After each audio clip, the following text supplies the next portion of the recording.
good morning Pilipinas and good morning world! At sa ating mga kabayang OFW at mga kababayan natin na nandyan sa Pilipinas, mapagpalang araw sa ating lahat!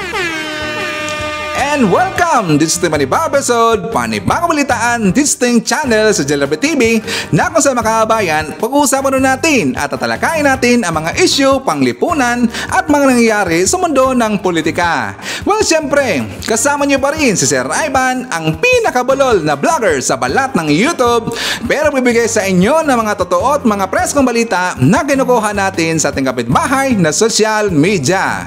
So magandang buhay sa ating lahat mga kabayan and happy blessed Sunday sa ating lahat. Alright, so kumusta ang lahat mga kabayan? How are you today? Nakapag-breakfast na ba tayo? Well, siya nga pala mga kabayan, dahil Sunday ngayong araw, sana huwag niyo pong kalimutan ang magsimba. Okay? Very important ho yan. Kasi alam niyo, para magiging feeling blessed tayo at para rin po malinisan ng konti ang ating kasalanan mga kabayan. Kasi alam niyo po na wala namang perpektong tao, nagkakasala talaga. Kahit konting galaw lang tayo mga kabayan, nagkakasala ka tayo kaagad. Saan doon Sir Ivan? Diba? Kahit konting comment lang natin dyan sa mga sa social media at magko-comment tayo sa mga vlogger na hindi natin nagustuhan ang kanilang ibinabalita mga kabayan, di ba makakapagsabi tayo na hindi maganda? So doon pa lang po nakakasala na tayo. So please po, don't forget na magsimba ngayong araw. At before tayo mag-start po ng ating balitaan ngayong araw, syempre i-greet mo natin ating mga kababayan, mga solid viewers na nag-celebrate ng kanilang birthday ngayong araw. So happy birthday po sa lahat.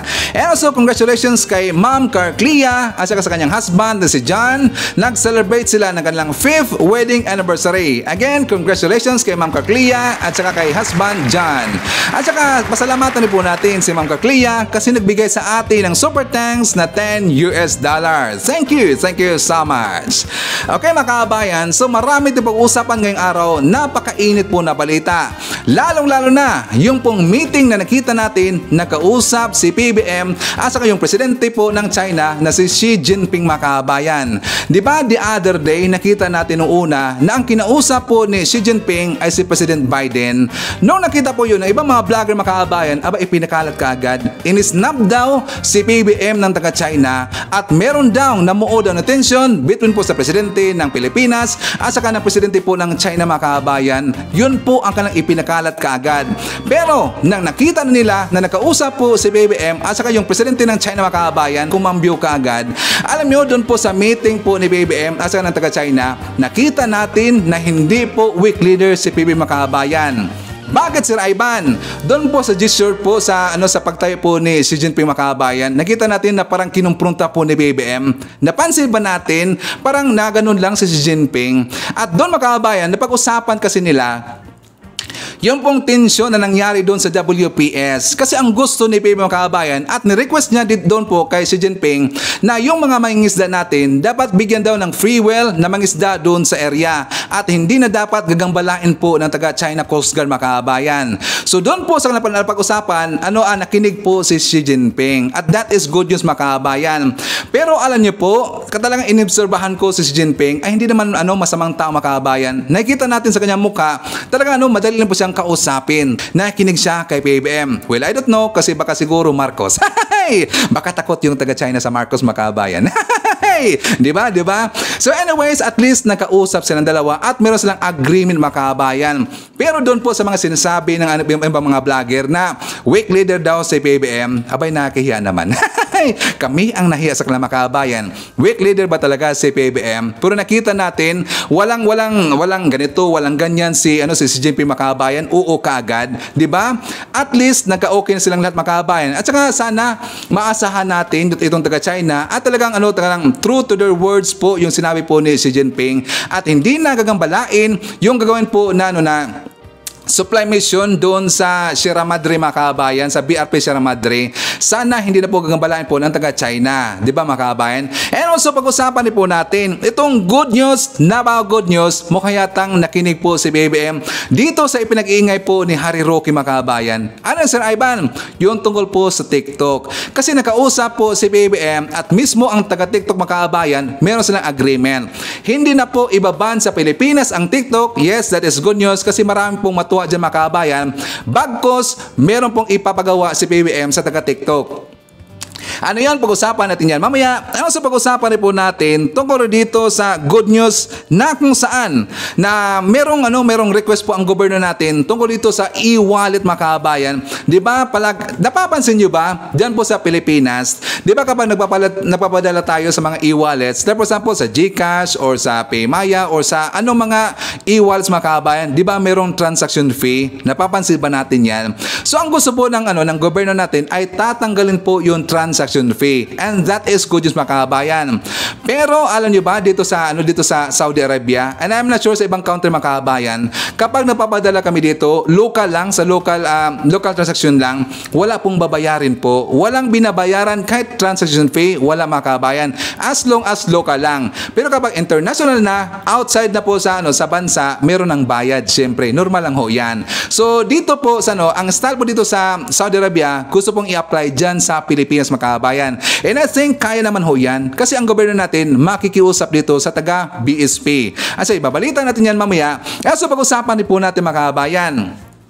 Siya nga pala kahapon, nakalimutan kong ipakita sa inyo na tungkol po kay Michelle D, yung Miss Universe mga kababayan. Di ba marami pong umalma tungkol dito sa isinuot niya na national costume na kung saan ang isinuot niya ay yung mga kababayan yung parang bird nga may pakpak At saka yung nakalagay sa likod ay merong Love the Philippines. Maraming umalma doon. Di ba sabi ko kahapon na papangalan ko sino yung mga umalma mga kababayan na sikat-sikat.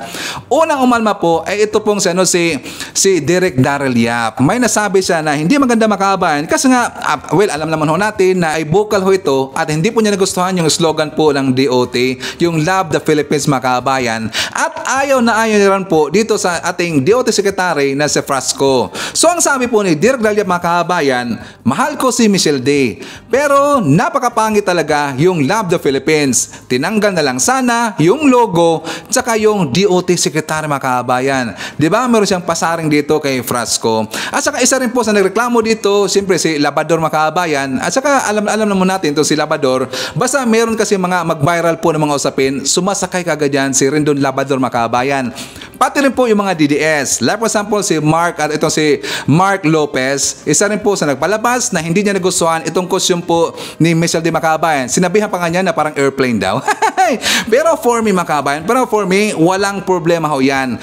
Ipinakita na po dito ng team po ni Michelle D na we have to love our country. Dapat i-promote po natin yung tourism mga kababayan. At meron po akong nagustuhan na comment itong isa rin po sa mga DDS na mga writers. Ito pong si Zen Nipoposino mga kababayan. Ang ganda-ganda sinabi, talagang naintindihan niya. So dito pa lang po nakikita ko na yung mga DDS ay hindi po lahat ukok mga kababayan. Di ba? Sinisiparate ko yan na meron pong DDS na matitino, meron pong DDS shit, yung talagang mga rabbit po ng mga anti-Marcos mga kababayan. So ang sinabi po ni Zen Nipoposino, sabi niya, aim high, love our country, and support our government.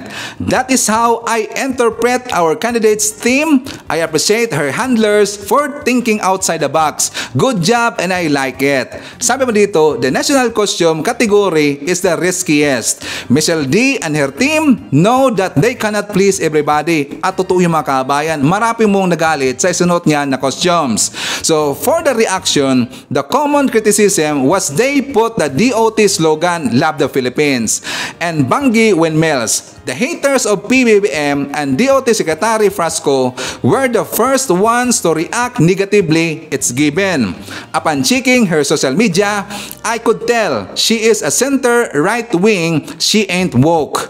The challenge to our candidate is to prove her critics wrong. I'm confident she will get the crown. Good luck to her. For me, agree to mga kababayan. Kahit ayaw natin po sa slogan na yan, sa logo, at saka pati rin po sa logo, sana i-appreciate po natin yung ginawa po ng handlers dito kay Michelle D mga kababayan. Kasi ang gusto lang po dito ng handlers po na kay Michelle D, alam nyo, dapat mahalin natin yung Pilipinas. Totoo naman talaga yung nakasulat po sa slogan, Love the Philippines. At dapat i-promote po natin yung Pilipinas mga kababayan, yung turismo sa ating Pilipinas. Okay? So at least maganda po yung pagka-present po ng handlers dito kay Miss LD at saka hand salute dito. Hayaan nyo na po yung mga haters. Haters will always be a haters naman talaga mga kababayan, di ba? At saka pag-usapan rin po natin itong si Attorney Guanzon. Kasi merong ginawa mga kababayan kay BBM.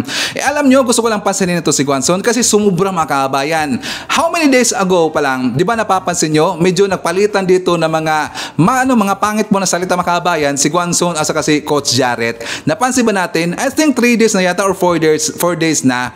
But I am not sure kung saan doon nag-ugat mga kababayan ang kanilang palitan dito. Pero alam nyo, sumobra po si Guanzon kasi tinira na rin po niya si PB mga kababayan. So nung nabasa ko na po ang kanyang last na kanina lang po ito, nung nabasa ko na po ang kanyang last na tweet, abay gumano ang tinga ko mga kababayan. Hindi ko nagustuhan. So dito papansinin ko na itong si Rowena Guanzon mga kababayan. Kasi alam nyo, bakit siya nagalit ito kay Coach Jarrett? Dahil po doon sa kanyang picture, nagpa-facial mga kababayan na mukhang patay. Ay totoo naman talaga, Guanzon, mukhang patay naman talaga ang pangit tingnan nga So sakto lang po ang sinabi ni Coach Jarrett. Bakit ka magagalit? Diba? At saka meron pong sinabi si Guanzon mga kababayan na nagsisinungaling ito. Mamaya papakita natin yan, ang kanyang mga comment at kanyang statement. And of course, marami pang iba. Alam niyo po si Sir Ivan, palagi tumaroon ng pasabog every time na maglalabas tayo ng mga bagong balita dito sa ating channel. Alright, so before na magsama kabayan, well, syempre, kukumustahan ko muna kayo at saka shoutout natin ating mga pinalangga po ng mga legends, ang ating mga senior citizen. Hello po, kumusta? I'm hoping po na nasa maayos kayo ng kalagayan. Kukumustahan natin mga kabayan ang mga pinalangga natin ng mga Marcos Loyalist. At syempre, nandiyan rin po makabayan nating DDS all over the world. Howard din makabayan, lalong-lalo na maraming salamat sa Uniteam supporters. And of course, thank you so much sa ating mga returning viewers, mga supporters to Sir Ivan, mga sukids ting channel, thank you so much. At maraming salamat sa mga viewers na hindi nag-skip ng ating mga commercials. Thank you so much. At syempre, i-welcome rin po natin ating mga new subscribers, mga bagong pasok sa ting channel. Welcome to the family and thank you po for appreciating our channel. Okay mga kababayan, so una sa ating pag-uusapan, ipapakita ko muna sa inyo yung segment na kung saan like kong sinasabi na yung mga batas ay dapat nating malaman. So for more details, let's watch this. Ano ba yan, Aling Minda? Tignan mo naman, nakaharang na yung mga paninda mo sa daraanan ko.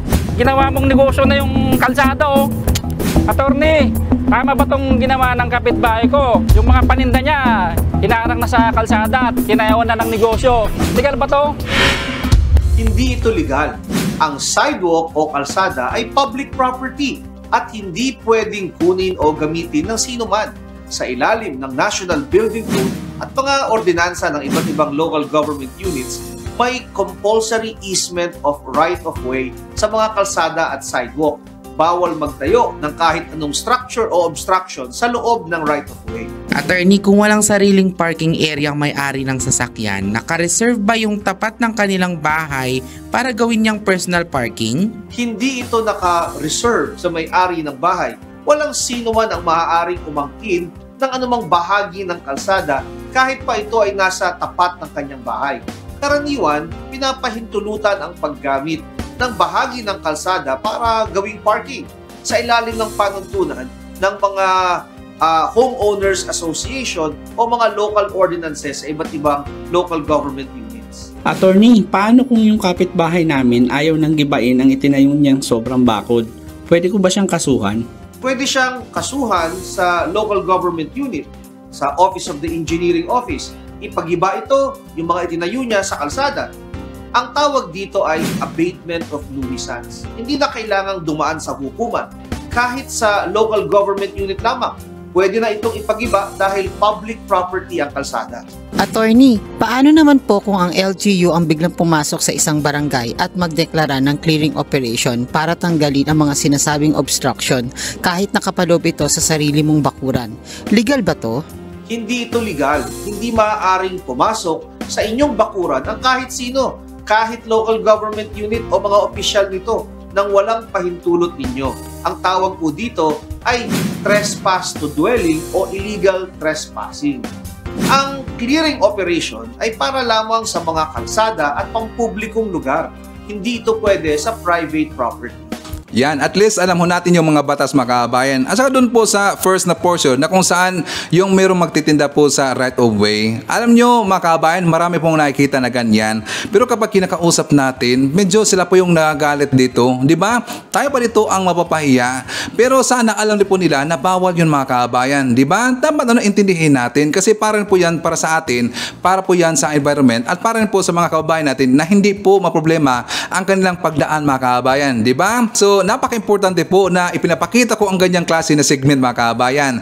Okay, so forward na tayo. Dito na tayo po sa ating sa ating topic tungkol po dun sa pagkikita ni PBBM at saka ni Xi Jinping ng China mga kabayan. So, for more details, let's watch this. Pagpapahupa ng tensyon sa West Philippine Sea, dyan sumentro ang meeting ni Pangulong Bongbong Marcos at Chinese President Xi Jinping sa sidelines ng APEC Summit sa Amerika.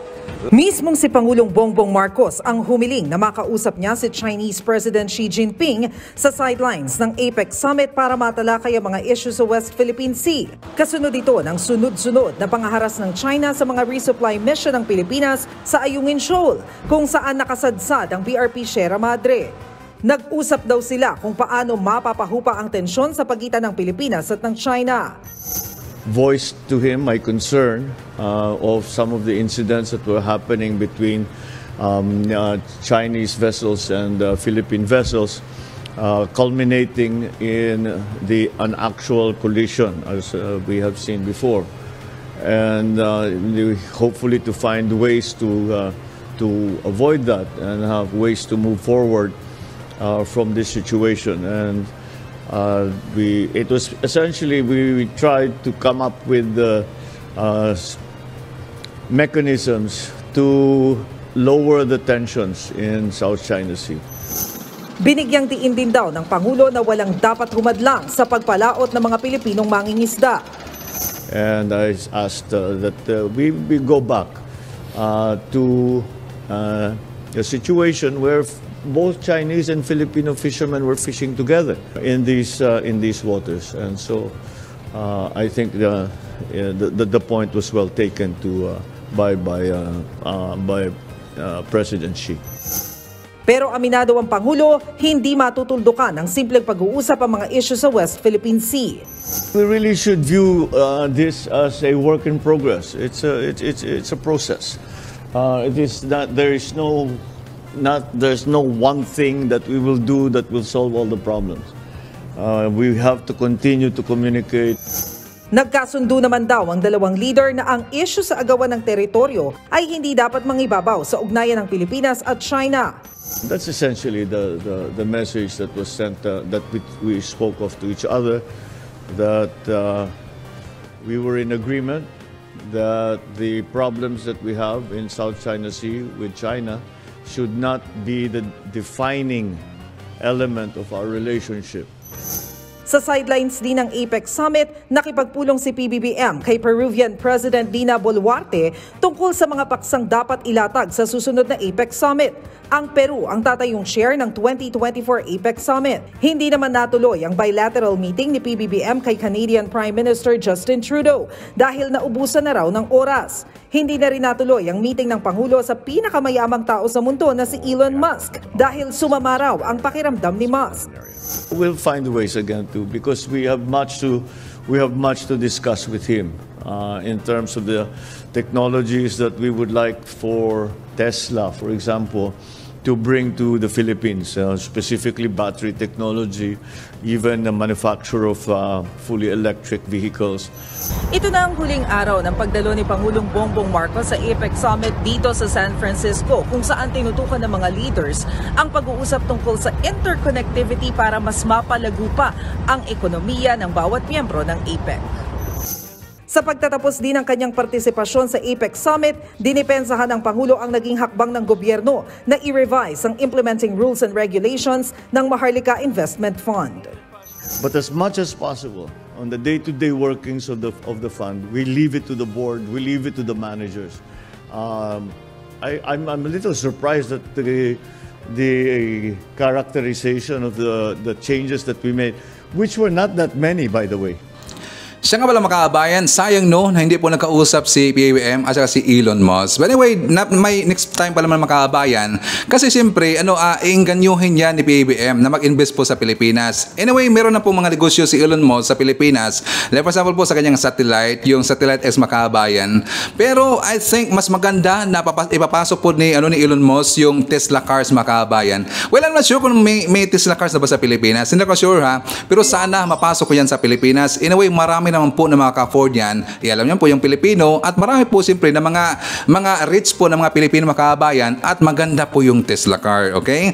Pero alam nyo, dito this is a good start. Tungkol dito sa pagkausap po or nakausap na agreement po ni Xi Jinping ng China at saka kay PBBM kasi alam nyo makakabayan, totoo naman ang sinabi ni PBBM. Hindi naman huya na overnight, one time lang kayo nakausap, meron na magandang agreement, or tutuldugan na po yung agreement dyan, meron huyang follow-up makabayan kasi usapin huya ng teritoryo. Pero at least dito, ipinaglalaban po ni PBBM yung balwarte natin sa Pilipinas. Yung tubig, di ba sinabi ngayong iba na, tubig na naman yan, bigyan natin tubig na naman yan. May nagsabi niya makabayan. Pero at least dito kay PBBM, ipinaglaban niya makabayan.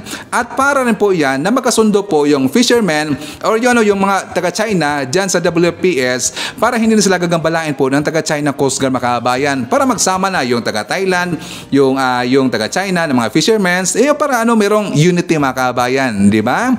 Okay, so jump naman tayo sa next topic. Ibabalita ko sa inyo yung good news na kung saan di ba nag-iingay po si Attorney Harry Roque makabayan na kung sino dito ang magtatangka na i-ban po yung TikTok sa Pilipinas, kakasuhan niya. So at least dito po nagkausap po yung taga-TikTok at saka si PBBM kasi alam nyo makabayan, alam naman nila na may plano po yung Pilipinas na i-ban yung TikTok sa Pilipinas. Kasi nga napag-alaman po na itong TikTok na merong medyo hindi maganda po na settings na pwede po magkakaroon dito ng data leak, pwede lang makuha po yung mga data natin sa cellphones at talagang meron lang po kasing meron ng prueba makabayan. Di ba mismo po yung taga Hong Kong kinasuhan yung taga TikTok kasi nalaman nila na meron talagang data leak ang nangyari at kaya pong i-locate yung location natin.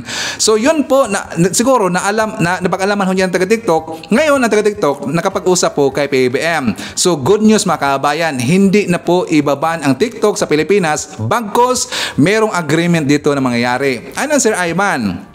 Ang gusto po ni PBBM dito sa taga-TikTok ay tuturuan ng taga-TikTok at tutulungan po yung mga ng mga sellers natin na ang kanilang mga produkto ay i-promote doon sa ibang lugar mga kababayan. So yun po ang gusto. At magkakaroon dito ng education. Tuturuan po yung mga kababayan natin kung paano magnegosyo. I think yun po ang pagkaintindi mga kababayan. At dito nag-agree po yung taga-TikTok. So that is good news.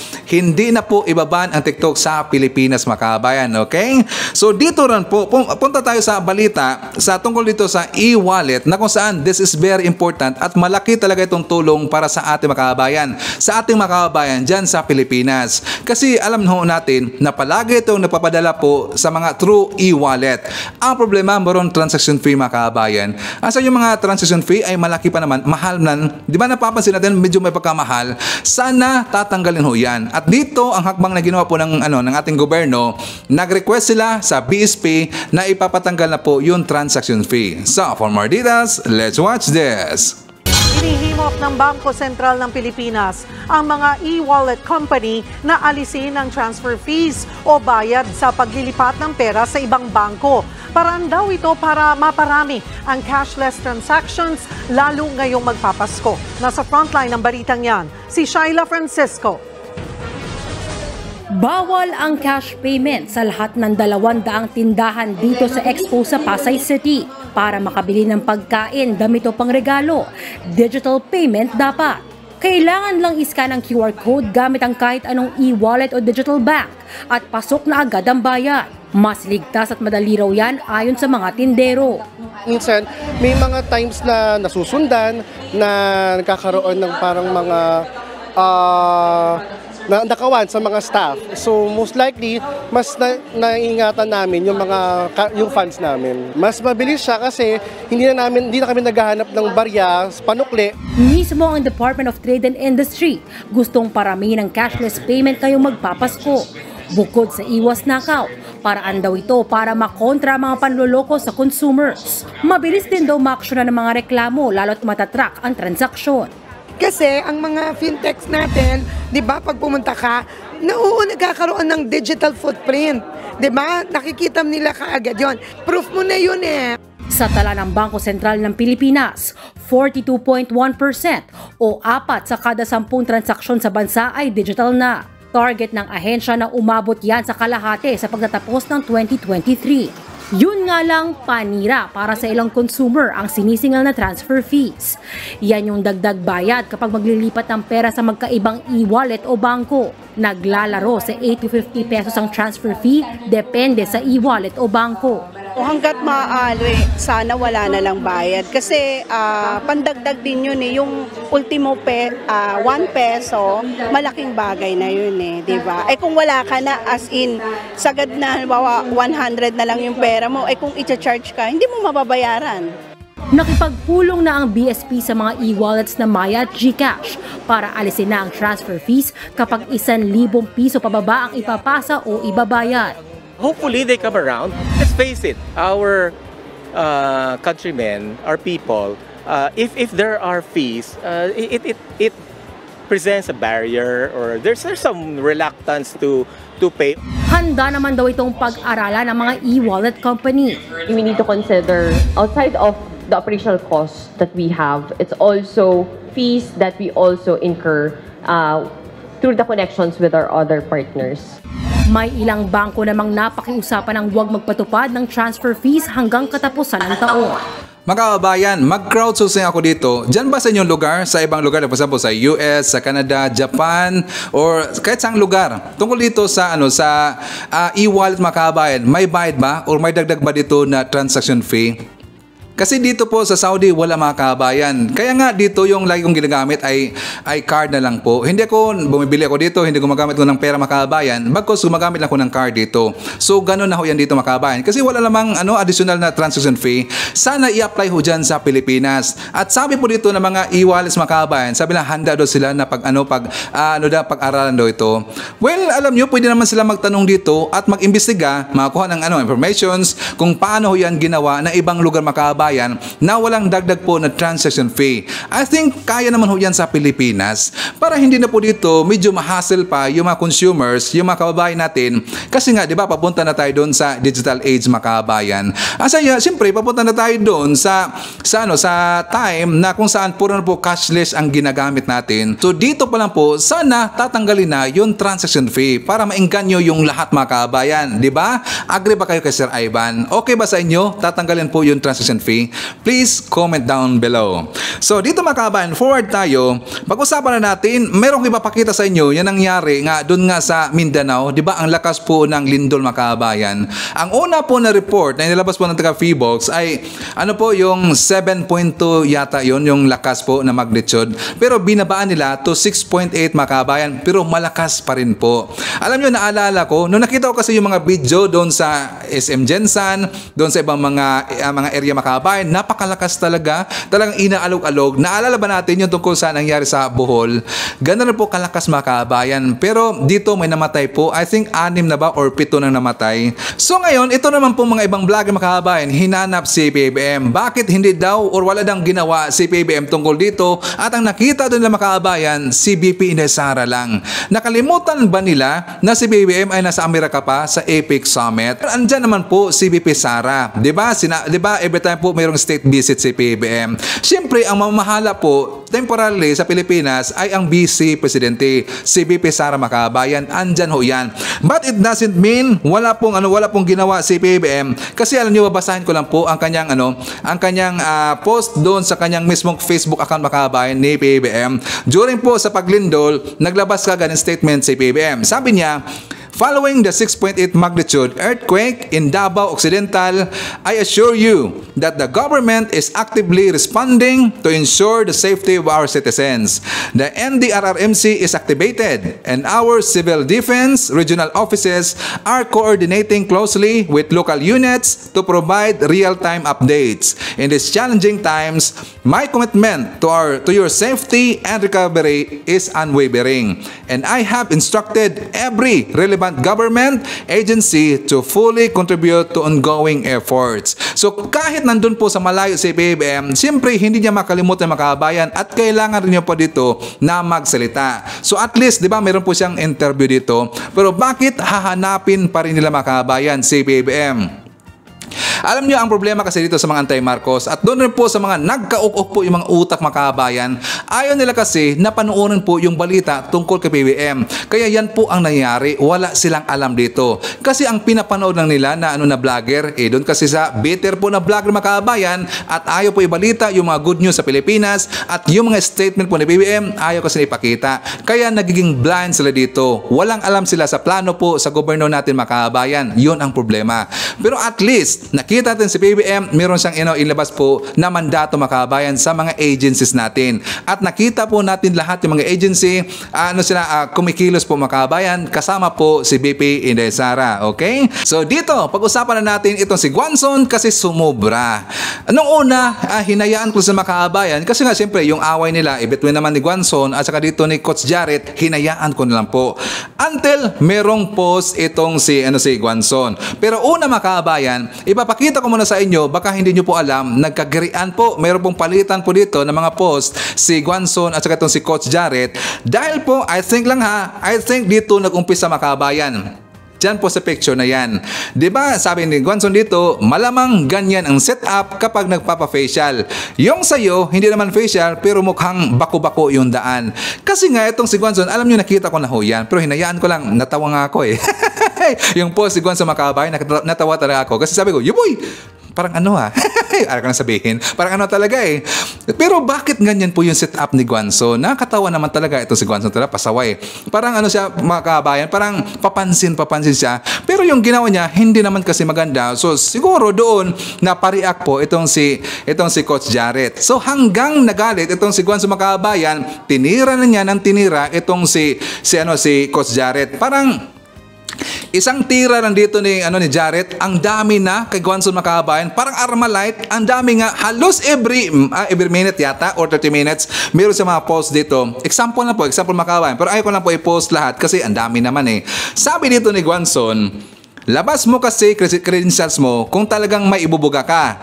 Pwede mo naman ilagay doon, coach, sa taga-boys, sa taga-The Boys. Saan ba nag-law school yan para maitawag natin? At saka post naman si mga kababayan, ngayon ako ang bully, samantalang kung i-content nila ako mula noon, okay lang. Yung kinita pa ng content, ginamit pang palamon sa pamilya dahil nung kinagat ng aso, hinihingi pa daw sa iba ang panggastos.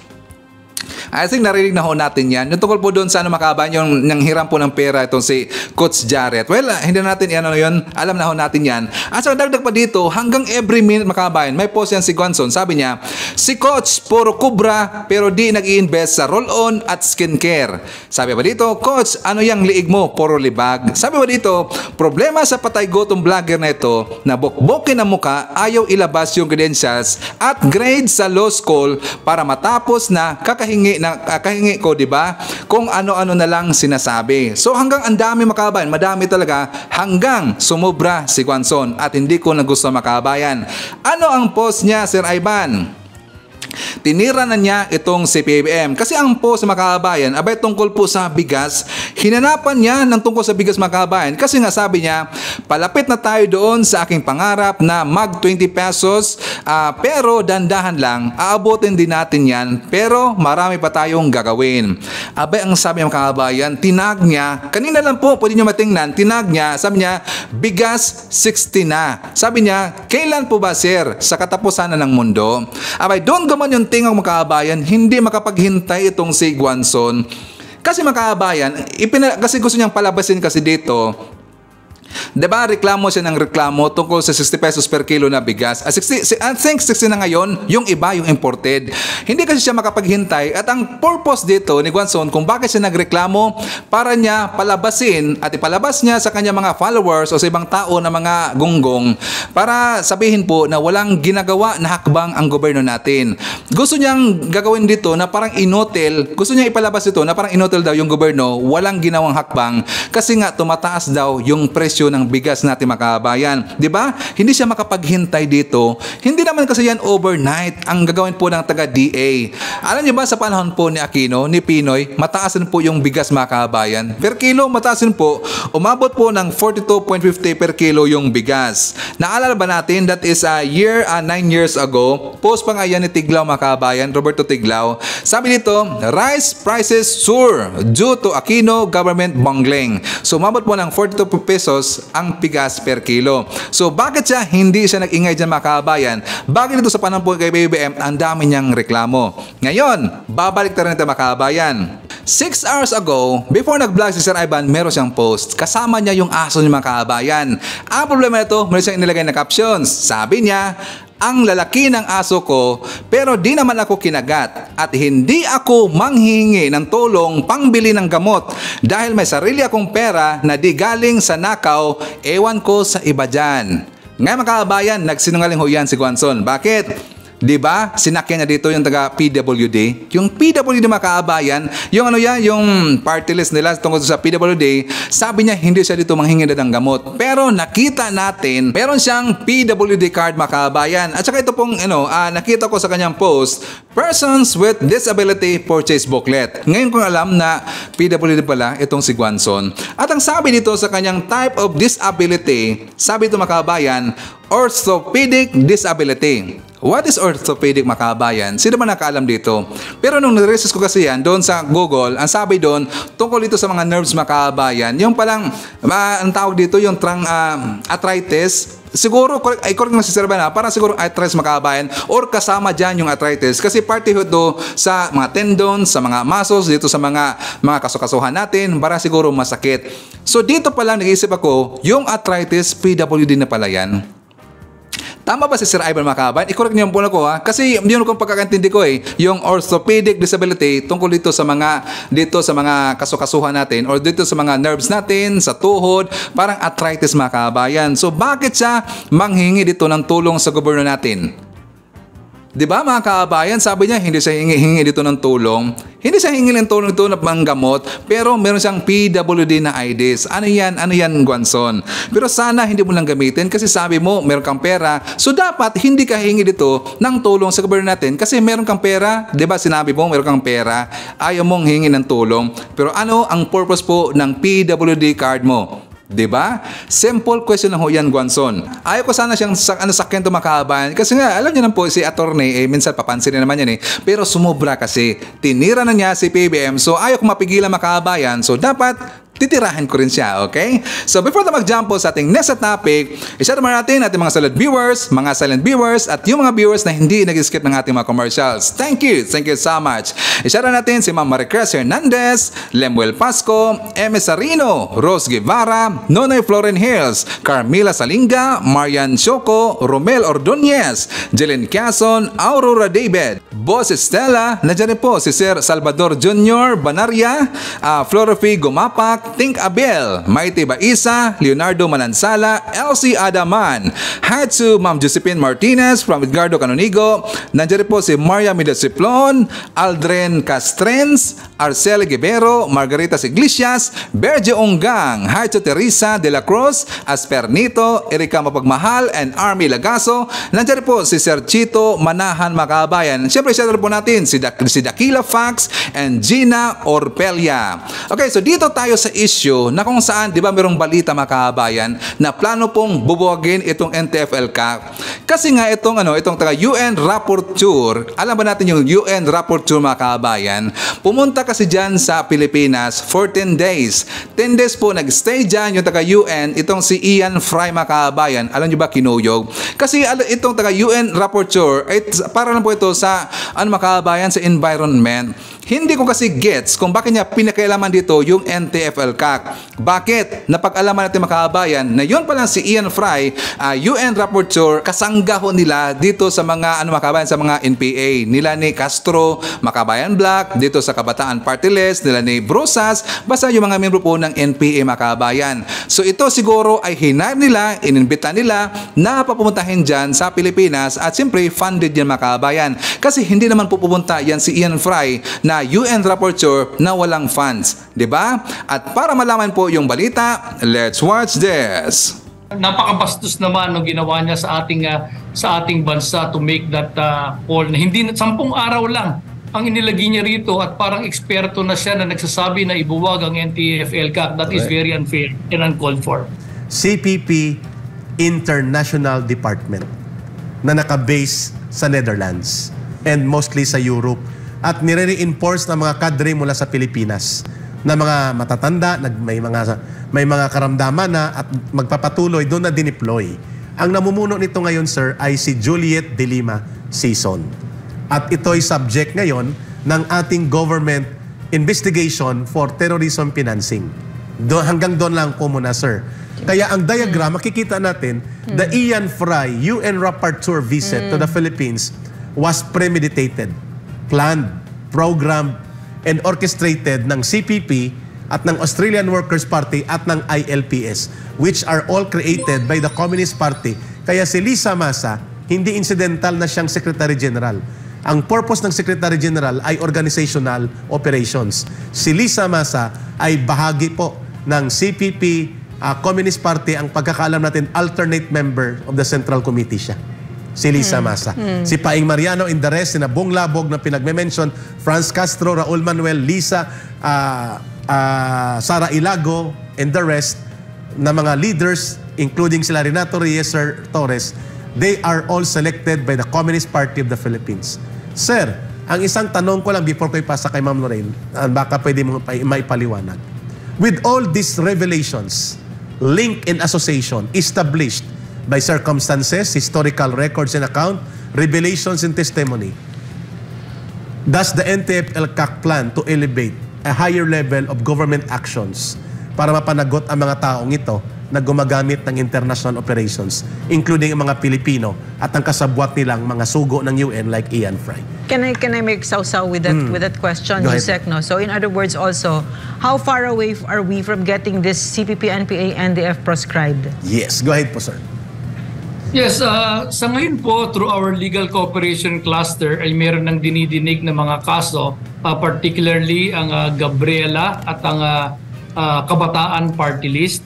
So there is also an effort na yung pong ibang mga organization na binanggit ni Joma, no, na party rin ng Kamatayan Black, ay meron na rin po tayong mga data collection on that and the case build up. So we do hope, Ma'am Lorraine, that ma-firm up yung mga kaso against them because we have a working legal mechanism. So doon po natin dinadaan yung ating mga hinaing at mga problema against them, ano? Unlike yung pong sa style nila propaganda, dinadala nila sa kalye. So if I may go back lang dun sa pinag-usapan natin again about Patricia Fox and Len Cooper. So how na-establish na po natin that Ian Fry have been interacting with these two na kababayan po niya sa Australia. So how can we get an impartial assessment of Ian Fry if, for example, ito po si Len Cooper, last year, August 2023, he was quoted as saying that condemned the Philippine government for the blatant attacks on human rights. So ganun agad ang perspective niya. And same with Patricia Fox, noong siya po'y na-deport noong November 2018, bago siya umalis, nag-iwan siya ng statement and it goes this way: the human rights abuses are just increasing. It is a reign of terror. So there is already that bias in their mind about the situation here in our country. And since they were talking and conniving with Ian Fry even before he comes here to the Philippines, so what would you expect? Maybe we can simply assume that it is part of a bigger operation of the International Department of the CPP, NPA, NDF. Clearly, it could have been a lot easier, no, na mag-coordinate sila sa atin because as I've mentioned earlier, we do not turn down any group as if they wanted to know more about the program of the government under the NTF-ELCAC. Claro. So one question, what is the NTF-ELCAC doing about this? Yes, sir. Yes, ma'am. Right now, we are trying to explain to the public also, like what I'm doing now. Yeah. And maybe down the road, upon consultation with our leadership, there are calls also to declare Ian Fry as persona non grata in our country because of the harm and the, parang nabastusan po yung ating mga kababayan, especially those who are really toiling, sacrificing so much, contributing all of their effort, time, and even resources to really end this 5 decades of insurgency in our country. Malapit na po natin maabot at biglang papasok naman yung mga ganitong klaseng tao. So, actually, personally, I support that call, no? Dahil it seems para pong napakabastos naman ng ginawa niya sa ating bansa to make that call na hindi 10 araw lang ang inilagay niya rito at parang eksperto na siya na nagsasabi na ibuwag ang NTF-ELCAC. That is very unfair and uncalled for. Sir, maybe I'm speaking for a lot of Filipinos when we say we're really tired of this blatant disrespect of foreigners, no, and how we allow this, no. Like for instance, no, dapat hindi na lang natin pinapasok yung mga ganyan. No, so yun lang siguro. I just want to put it on record kasi my message box now is full of really enraged people, no, that the government is allowing this. This is how they see it. Why does this keep on happening? Itong walang kamodohan ng mga foreigners na nakadikit sa komunistang teroristang grupong ito. So therefore, we want it to end and we want to end it soon because we want to establish the sovereignty of our country. Ayun. That's it. Thank you. Yes, ma'am. Yeah, thank you. So dapat lang i-persona ng grata itong si Ian Fry, mga kababayan, kasi bastos, no? Alam mo, ito talagang grupo na ni Castro, grupo na ni Brosas, yung mga Makabayan Black, mga bastos na mga kababayan, mga salot ng lipunan talaga. Sana mawala na sila dyan sa Pilipinas, mga kababayan. Kasi itong mga grupo po ng CPP-NPA, grupo na ni Castro, ito po ay nagbibigay talaga ng problema sa Pilipinas. Nagpapabigat po sa problema ng Pilipinas, mga kababayan. Dumagdap ang magunggong na yan. So sana mawala na sila dyan sa Pilipinas. Anyway, yan po naman ang kakalap ng mga balitang ngayong araw. Kung nakaabot ka po sa portion na to, sana nakapag-like na tayo. Libre po mag-share, libre din ang subscribe. Again, maraming salamat sa mga viewers na hindi nag-skip ng ating mga commercials. Thank you so much. At saka, i-shoutout po natin si Ma'am Ryan from Virginia, USA. Shoutout daw kay Ma'am Carclia, City Beer, Redler, Trexie, Lily, Carmen, Judy, Don Kings, Red One, Little One, Jay Cabal, Ma'am Lentek, Ma'am Self, Mami Chacha, Mami Lu, Tita S, Caitlin, Tatay Amik, and Tatay Jack First of Jack First family. And hi to Roy Pahila, Ashen, Tonevelia, GHM, Hashimoto 143. And hi to Ma'am Norma Iturriaga and Evelyn Garcia. Nasari po si Sir Henry Pilausa. So before natin tapusin ang programa ngayong araw, mga kababayan, sana sabayan nyo si Sir Ivan para sa ating live messaging prayer. Makapangyarihang Diyos, maraming salamat po sa biyaya ng aming pagpapagal. Naway manatili kaming tapat sa aming mga hanap buhay, sapagkat alam naming galit ka sa madayang timbangan. Huwag mo pong pahintulutan na dahil sa kagipitan, matukso kaming tumaliwas sa inyong kalooban. Sa pangalan ni Jesus, Amen. So maraming salamat, mga kababayan, and I hope to see you again on my next video. BBM Sara! BBM Sara! Pagkakaisa patungo sa ginhawa. BBM Sara! BBM Sara! Para sa kinabukasan naming mga bata. BBM Sara! BBM Sara! Walang imposible na kapag nagsama-sama. BBM